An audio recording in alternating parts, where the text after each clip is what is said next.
दोस्तों, आप उत्तराखंड के खूबसूरत वादियों, यहाँ के खूबसूरत पहाड़ों और झरनों से वाकिफ तो होंगे। और इन्हीं पहाड़ों, झरनों और सुंदर घाटियों के बीच बसती हैं कुछ खास लोक परंपराएं, लोक मान्यताएं और लोक त्योहार। उन्हीं में शामिल है एक खास त्योहार भिटोली।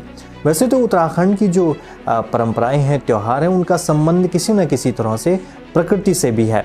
जैसे अगर बात करें तो उत्तराखंड के जो खास त्योहार हैं जिनमें फुलदेई आता है, उसका संबंध उत्तराखंड के एक विशेष फूल फ्यूली से है। वैसे उत्तराखंड का एक परंपरा है जिसका संबंध उत्तराखंड के एक पक्षी घुघुती से है। घुघुती, इसे हिमालयन डव भी कहते हैं और विशेषकर पहाड़ी इलाकों में यह पक्षी पाया जाता है। घुघुती का संबंध उत्तराखंड के खास परंपरा भिटोली से है। भिटोली का अर्थ ही है भेंट करना, स्नेह जताना या अपनापन बांटना।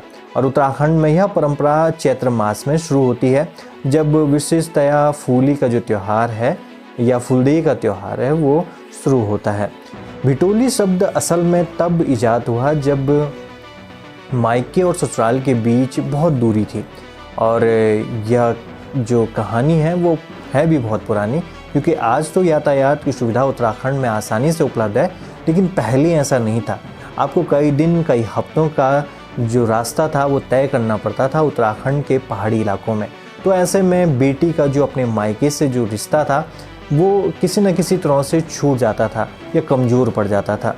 और इसी संबंध को बरकरार रखने के लिए एक खास परंपरा का जन्म होता है भिटोली। और यहाँ पर जो मायके की तरफ से है, ससुराल में रहने वाली अपनी बेटी के लिए खास उपहार स्वरूप कुछ न कुछ भेंट भेजी जाती है, ताकि मायके से उनका संबंध जीवित रहे। आज भी उत्तराखंड के दूरस्थ इलाकों में, या यूं कहूँ तो कुमाऊं और कुमाऊं से सटे गढ़वाली क्षेत्रों में यह परंपरा आज भी मनाई जाती है। लेकिन जैसे जैसे आधुनिकता की तरफ हम बढ़ रहे हैं, तो वैसे वैसे उत्तराखंड की अन्य लोक परंपरा, लोक मान्यता, लोक त्योहारों की तरह यह परंपरा भी खोती चली जा रही है। लेकिन उत्तराखंड के कुछ खास और सुदूरवर्ती पहाड़ी इलाके हैं जहां आज भी भिटोली के मायने बहुत अहम हैं। तो इस भिटोली से जुड़ी एक लोक कथा है, और कैसे घुघुती या यूँ कहूँ हिमालयन डव से इस लोक कथा का जन्म होता है, वह भी हम इस वीडियो के माध्यम से आपको बताएंगे। तो इस वीडियो को पूरा देखें, और अगर वीडियो पसंद आती है तो हमारे चैनल को सब्सक्राइब जरूर करें। तो सुनिए भिटोली से जुड़ी ये कहानी।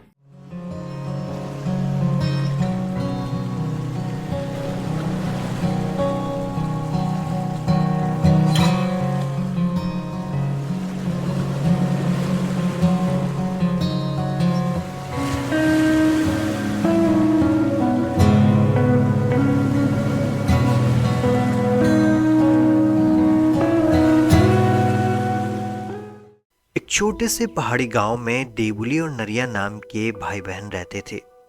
दोनों एक दूसरे के बिना अधूरे थे।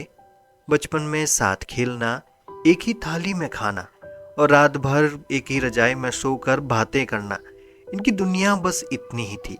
लेकिन वक्त जैसे बीतता गया और देवुली बड़ी हुई, तो एक दिन वह दिन आया जब देवुली की शादी तय हो गई। उसकी शादी बहुत दूर किसी दूसरे गांव में कर दी गई। विदाई के दिन नरिया अपनी दीदी का पल्लू पकड़कर रो पड़ा।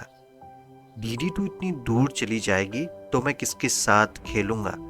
देवुली ने नरिया के आंसू पोंछे और कहा, मुझे भूलना मत, मैं तुझे मिलने जरूर आऊंगी।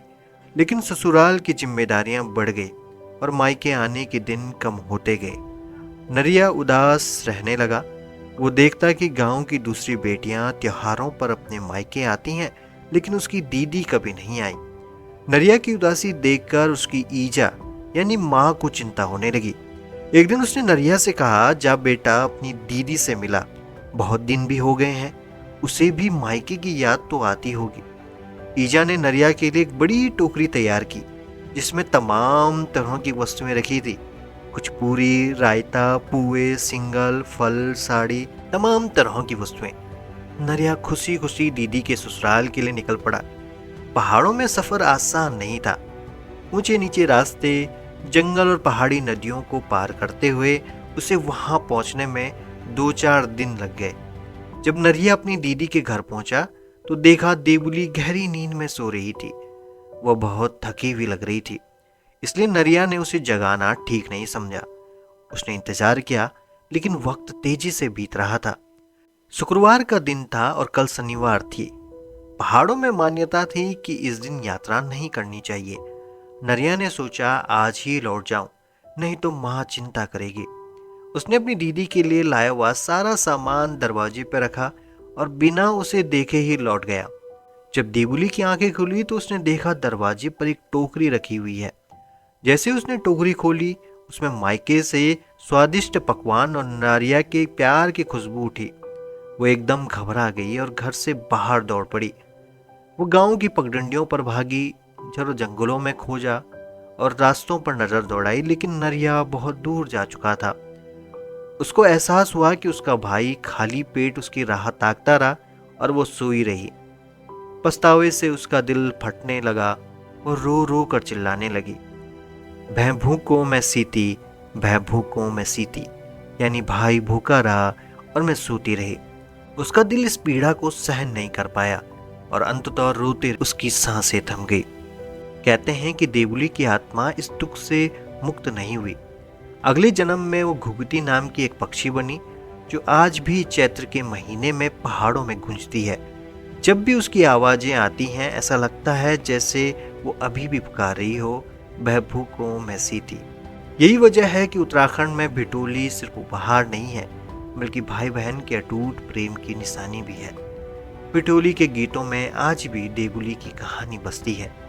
चैत्र मास में हर विवाहिता, चाहे किसी भी उम्र की हो, उसे मायके से आने वाली भिटोली का बेसब्री से इंतजार रहता है, क्योंकि यह सिर्फ एक टोकरी नहीं, बल्कि मायके का प्यार, बचपन की यादें और भाई बहन का वो टूट रिश्ता होता है जिसे कोई भी दूरी मिटा नहीं सकती।